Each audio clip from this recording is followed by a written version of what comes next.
Basil Rathbone and Nigel Bruce in the new adventures of Sherlock Holmes.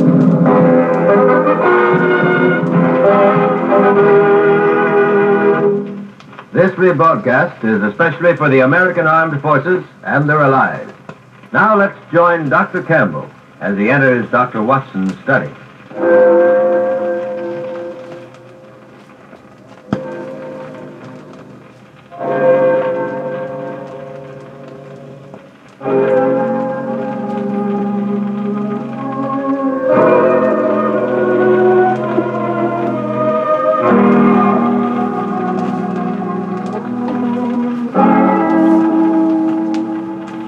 Well, here we are once again in Dr. Watson's study. Come in, Mr. Campbell. Come in.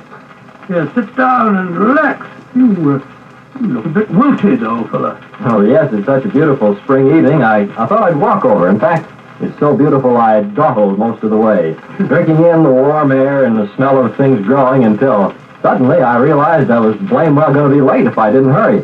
So I ran the last 3 blocks. Yes, I know how it is. This lovely spring weather is certainly conducive to indolence. My household claim that when I go out to do the spring planting, I spend most of my time leaning on the spade, sniffing and listening to the birds. Not an unpleasant way to pass the time of day, incidentally. Yes, a day like today is almost as relaxing as a Turkish bath, which reminds me of a curious and gory experience that Holmes and I had in just such an establishment some years ago. It sounds suspiciously like the gentleman who said bang. Oh, speaking of explosions... Now, Mr. Campbell, you must never complain about the way that a storyteller begins his yarn. Anything is better than an abrupt beginning. Now, with me all out, where was I?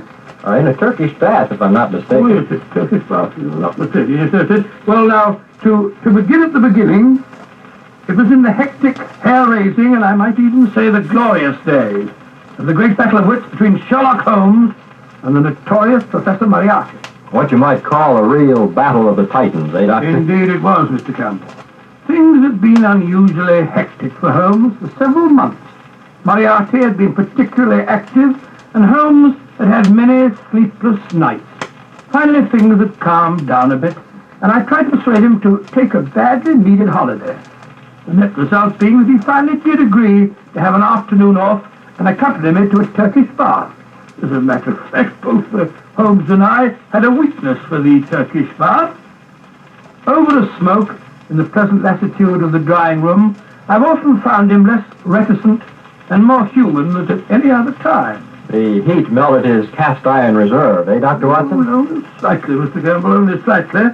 Well, as I was saying, on the upper floor of a certain Northumberland Avenue establishment, there is an isolated corner where 2 couches lie side by side, and it was on these that we were lying.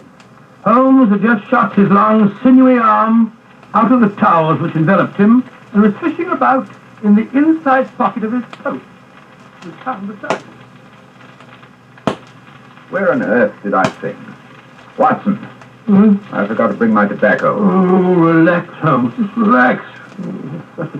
Forget about tobacco. Forget Moriarty and relax. That's what we came in here for. Burble. I am relaxed, my dear fellow. But I want to smoke. What about the burble? Nothing like the peace and seclusion of a Turkish bath. Mr. Holmes! Mr. Sherlock Holmes! Hello? Ghastly, the steam room attendant seems to be paging you. Oh, my goodness. Now what? Has anyone seen Mr. Sherlock Holmes? See in his vehicle. Here I am, Gus. Here I am. What do you want? Come on. Oh, Mr. Holmes, it's good I find you. There has been an accident, Mr. Holmes. A bad accident. It's Lord Canterbury. He's in his dressing room, covered with blood. Oh. In that case, I fancy you want Dr. Watson, don't you? Not me. I'll be with you in a minute, Gus. Oh, no, not Dr. Watson. It's too late for you. He's dead. Dead? Stabbed in 6 places. Come and look at him, Mr. Holmes, please. Dead. Dear me. All right. I'll come at once. Good gracious me, what's all the commotion? Why can't we have a little peace and quiet around? What's the meaning of this, Gus? Why are these 2 persons talking at the top of their voices? My dear Mr. Well, whoever you are, I was never under the impression that the Olympia Baths were a church. Furthermore, my dear Mr... well, never mind the name. Tunbridge. Frederick Hubert Tunbridge, a Liberal leader in the present Parliament, which everyone knows and keeps abreast of the time. My dear Mr. Tunbridge, I do not concern myself with trivialities. Furthermore, as I was saying, before being so rudely interrupted, you may be interested to know that your hated rival, Lord Canterbury, the Conservative leader, with whom you are known to have publicly locked horns on several occasions... What do I have? What's he done now, the old fool? If you mean Lord Canterbury, he's done absolutely... Yes, he hasn't done anything, and probably never will again. What are you blithering about? Well, it seems that Gus has just discovered your, shall we say, political vis-a-vis dead in his dressing room. You mean he's had a heart attack? No, I don't mean anything of the kind. He's been stabbed. In how many places did you say, Gus? In 6 places, Mr. Holmes. But that's impossible. I talked to him not half an hour ago. We had a little conference, Tub Rose, you understand? While he was waiting for Gus to come in and give him his batter. Well, he was quite all right. I left him. Oh, really? Are you sure? What do you mean? Of course I'm sure. Canterbury was alive and cursing like a trooper when I left him. I passed Gus in the corridor when I came out of Canterbury's dressing room. He'll tell you the old boy was alive and kicking. Oh, will he? How about it, Gus? It is true, I hear swearing, but from which dressing room it comes I could not be sure. The walls are so thin, you understand. Yes, indeed. It's quite true the dressing room walls are thin. Gus, who is this person, and why is he asking all these stupid questions? But, Mr. Tunbridge, this gentleman is Mr. Sherlock Holmes, the famous detective. I've never heard of him. Got even with you there, Holmes. Well, send for Scotland Yard. This is a matter of national importance. Quite, yes, I think you're quite right. You may as well send for Inspector Lestrade, Gus. Scotland Yard will have to be informed in any case. In the meantime, however, well, I think I'll take a look. Well, in the meantime, Mr. Whoever you are, I insist that everything be left strictly alone. Very well, then, Mr. Thingamabob, if you insist, but you'll be losing valuable time. I most emphatically do insist. Well, I'm getting out of here. Me too, I'd like an appointment. If you can do without me, I think I'll just... Just a moment, gentlemen, just a moment, if you please. I think it's only fair to point out to you all that suspicion is bound to fall on anyone who leaves before the authorities have had a chance to search and question him. Touch me. Oh, you mean I have to be searched? We seem to have stirred up quite a hornet's nest, eh, Watson? Yes, and I brought you in here for a rest.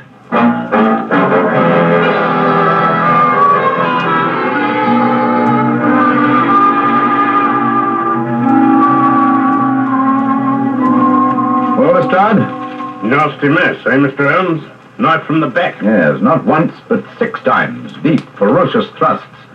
Quite unnecessarily brutal. And, if I may say so, bloody. Yeah. Place looks like a charnel house. Yes, whoever did the deed must have been drenched in blood. Might tell your men to search for blood-stained towels or garments, will you, Lestrade? Yes. Well, I'll pick up anything that's got blood on it. Never you fear, Mr. Holmes.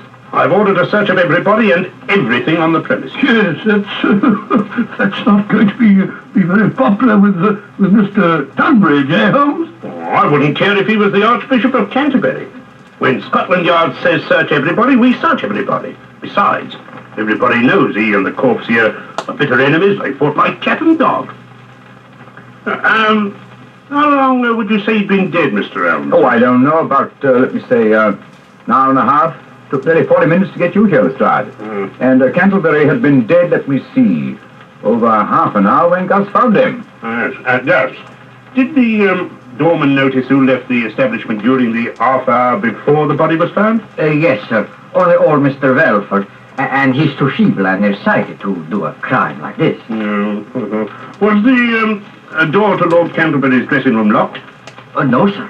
No? And how does it happen that he lay here for over half an hour before anyone found him? Particularly as he was down on the books for a massage half an hour before he was found. Well, you see, I thought he was asleep. Lord Canterbury sometimes he liked a little nap after he was in the steam room, and he didn't want I should disturb him. Oh, that's very interesting. Then you did come in this room once before you realized Lord Canterbury was dead. Yes, Mr. Holmes. But he was lying there so peaceful. So peaceful, yes. On his back? Yes, sir, just like we found him. It wasn't until the second time I come in I see he has his eyes open. And the place is, shall we say, all spattered with blood? It was so dark, the shades were drawn. It was not easy to see anything if you don't look close. Even then, some people are unable to observe the most obvious facts. And what might you mean by that? Oh, just an observation, Lestrade, just a gratuitous observation. Come in. Well, Willis, what's up? We've searched the place from top to bottom, just like you said, Inspector. And there's no bloodstains nowhere, except on this. And what's that? A pocket knife, sir, large size. Oh. The handle's been wiped off, but there's still some bloodstains on the blade. We found it in the locker of a bloke, name of Tunbridge. Uh-huh. Just a minute, Lestrade, don't go off the deep end. Willis, Yes, sir. you say there were no bloodstains anywhere except on this knife. Not a sign of a bloodstain nowhere. You searched the dirty linen hampers, the towels and lockers, where the customers had their clothes. Oh, yes, sir. We searched everything. There's not a sign of blood anywhere, but on that there weapon. Amazing. That's enough for me. This here is the murder weapon, and it was found in Tunbridge's locker. Bring him in here, Willis, and we'll have him on the carpet. Yes, sir. Right away. I knew he was the murderer from the beginning. Who has the motive for killing Canterbury? This chap Tunbridge. Who had the opportunity? This chap Tunbridge. He admits himself he had a talk with the deceased, and they had words.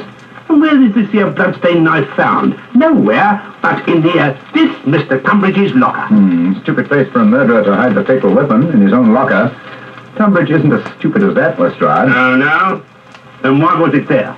Look here, this is an outrage, keeping me here like this. Well, don't you realize I have influence? Well, you might at least let me put on my clothes instead of pouring them about. I'll complain to the authorities. I'll have you dismissed, all of you. Oh, maybe you will, sir. And then again, maybe you won't. But first of all, you'll answer some questions. Have you ever seen this knife before? Knife? Yes, of course. It's mine. I've had it all my life. I used to take it fishing when I was a boy. Oh, indeed. That would explain its size, then. Now I use it to open my letters. Oh, you do? Are you sure that's all you use it for? Yes, of course. Then why are these here blood stains on it? Bloodstains? Yeah. Where? Here and here and here.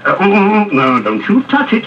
We don't want to destroy any possible fingerprints. But if it's mine, my fingerprints are already on it. Yes, he's right there, Lestrade. Furthermore, that stain doesn't look like blood to me.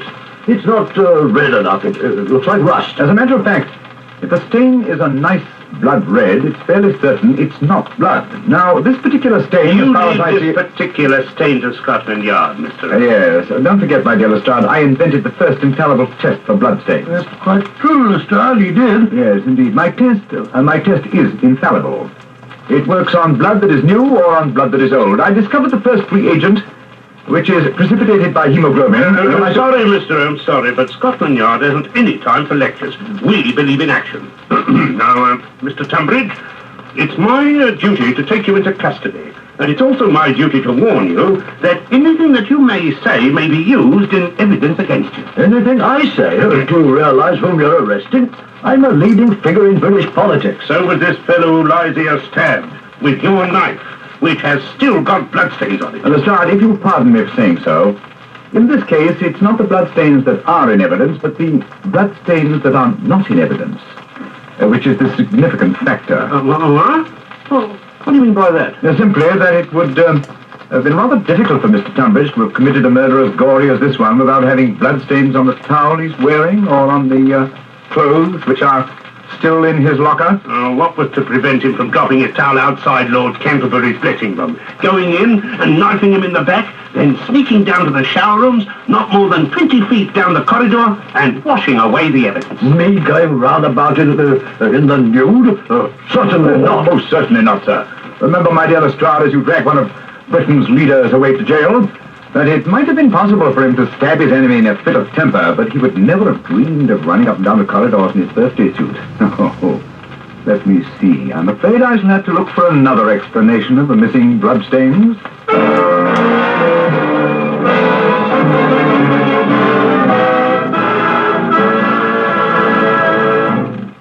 Holmes, it's very late. Everyone else has left the Turkish bar. Everyone but the faithful Gus. Oh, I don't mind. Tonight we have by my house sauerkraut. I don't like sauerkraut. Besides, I've got to stay and lock up. Then you'll have to wait till we find the bloodstains. They're here somewhere. That's why I sent home for my famous benzidine peroxide mixture. Somewhere on the premises there is a towel or linen or something that has bloodstains. Oh, but we've been through the towels and the linen a dozen times, Holmes. No sign of blood.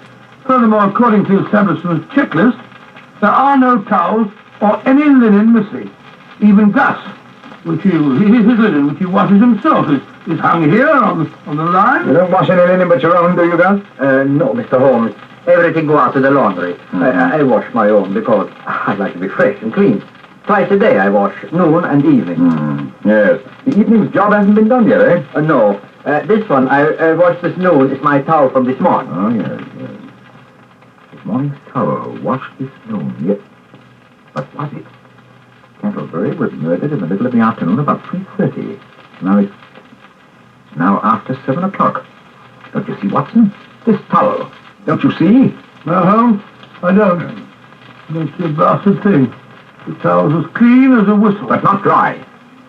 If it had been washed at noon, it would be dry now. But it's still damp. Yes, it was washed after Castlebury's death. Of course, to remove the bloodstains. Gus? Mr. Holmes. That's why you didn't report the death until half an hour after Canterbury had died. Oh, no. I'd have time to remove the bloodstains. That's not true. Besides, you can't prove anything. The towel is clean now. There are no marks, no stains. The very fact that there were no stains on it, Gus, at first made me suspect you. Lord Canterbury was found lying on his back. And yet, when you informed us that he had been stabbed, you were quite definite about the number of times that he'd been stabbed. But in the back. Yes? Yes. How did you know that, Gus? Well, I lift him up and I look. Of course, I see what you're getting at, Holmes. He couldn't have done that. No one could examine the corpse without getting blood all over himself. And yet when Gus appeared to tell us of Canterbury's death, there wasn't a spot of blood on him. But if I can prove that the towel which you so carefully washed once had blood stains, and that you were very careful to remove those stains... That you will never prove. I have scrubbed, I have used soap, I have even boiled that towel.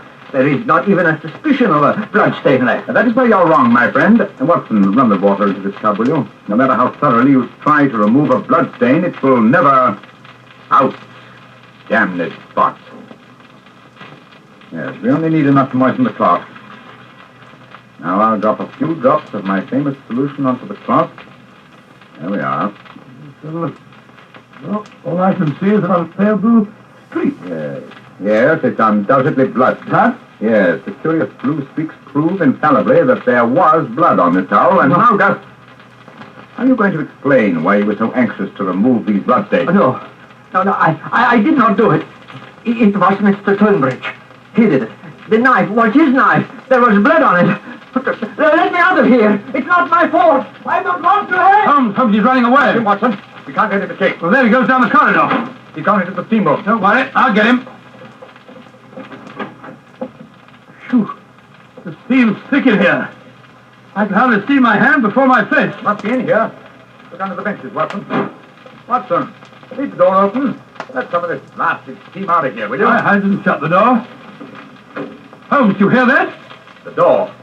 Someone's locked the door. Hey, somebody, let us out! Let us out, you hear? We're locked in.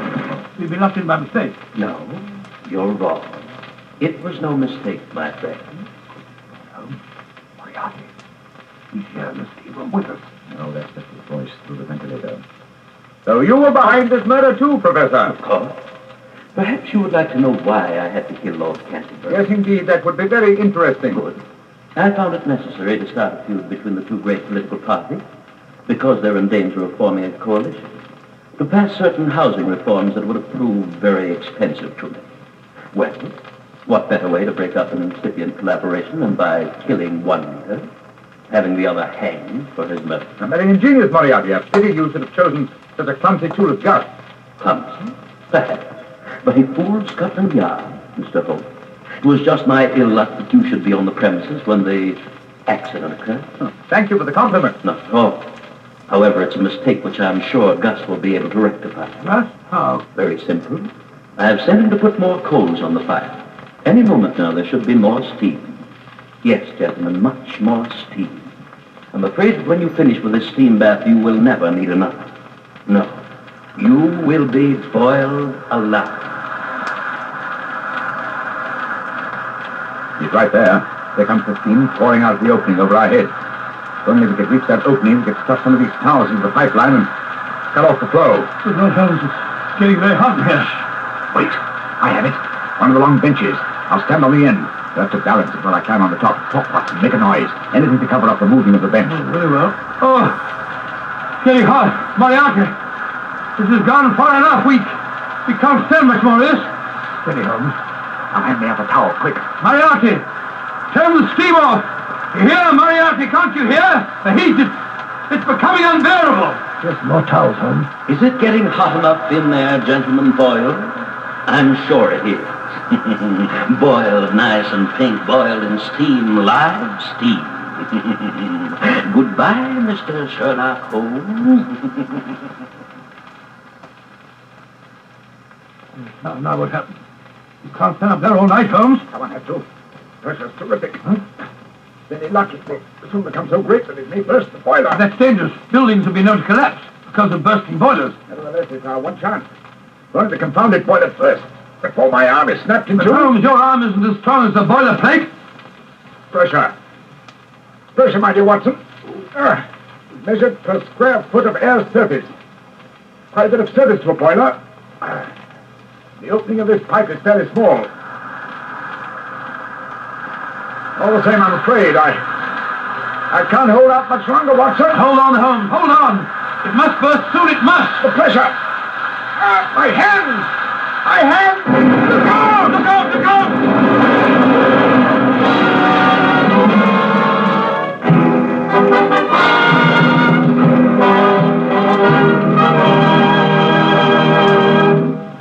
And you came through the explosion all right, Dr. Watson? Well, I had a nasty crack where Holmes and the bench fell on me, and Holmes had the wind knocked out of him, but we were in fairly good shape by the time the fire brigade pulled us out from the wreckage. Moriarty wasn't by any chance trapped or killed or something. Unfortunately, no. But they found Gus, however, quite dead. I suppose the exploding boiler did for him. No, there was a bullet wound in the back of his head. I rather imagine that Moriarty wanted to make sure that he would never appear in court. Doctor, if I had to go through what you went through in that Turkish bath episode, I think I'd never want to work on another case with Holmes again. Oh, come now, Mr. Gamble.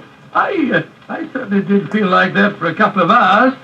But by the time we got back to Baker Street and sat down to one of Mrs. Hudson's good meals, well, I was ready for anything that Holmes had in mind. You know, there's nothing like a good dinner to make you feel a new man.